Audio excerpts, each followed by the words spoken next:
মাথায় মানে big shot খেলতে যাওয়ার চেষ্টা করা বা মানে একটা ফর্মে ফেরার জন্য এক একজন ব্যাটসম্যান। রাজশাহী দলের বিপক্ষে অবিশ্বাস্য ব্যাটিং পারফরমেন্স করে জয়লাভ করার পরে যেন এবার যেন ঢাকা দলের বোলিং লাইন শক্তিশালী করতে দুর্দান্ত অগ্নিঝরা বলার মিচেল স্টার্ককে দলে ফিরিয়েছেন ঢাকার সুপারস্টার তারকা শাকিব খান।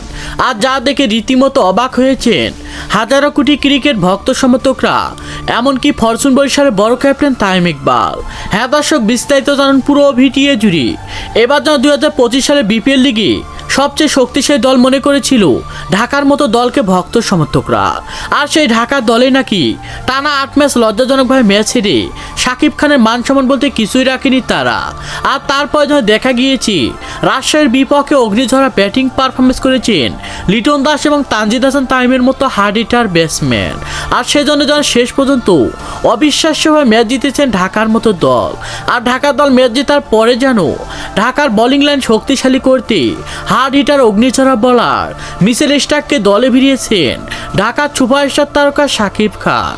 শাকিব খানের কথা হলো যে এই মিচেল স্টার্কের মতো যদি অগ্নিঝরা বলার আমার দলের হয়ে অগ্নিঝরা বোলিং পারফরমেন্স করে আর একের পর এক উইকেট শিকার করে, তাহলে যেন অনায়াসে ম্যাচ জেতাবে আমার ঢাকা দলকে।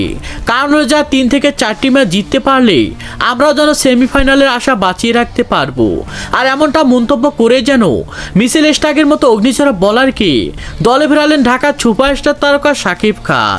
কারণ হলো যে এই স্টার্ককে দেখা যায় ফ্রান্সাইজি লিগ এমনকি নিজের দলে হয়ে অগ্নিঝরা বোলিং পারফরমেন্স করে একের পর এক উইকেট শিকার করে থাকেন তিনি।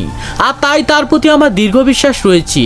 আর সেজন্য আমি টাকার পরোয়া না করে এমন মিচেল স্টার্কের মতো অগ্নিঝরা বলারকে আমার দলে ভিড়িয়েছি আমি। তো দর্শক, পারবে কি ঢাকার সুপারস্টার তারকা শাকিব খান দুর্দান্ত অগ্নিঝরা বলারকে দলে ভিড়িয়ে আবারও ঢাকা দলকে ম্যাচ জেতাতে? সে বিষয়ে আপনাদের গুরুত্বপূর্ণ মতামত জানাবেন আমাদের ভিডিওর কমেন্ট বক্সে। ধন্যবাদ।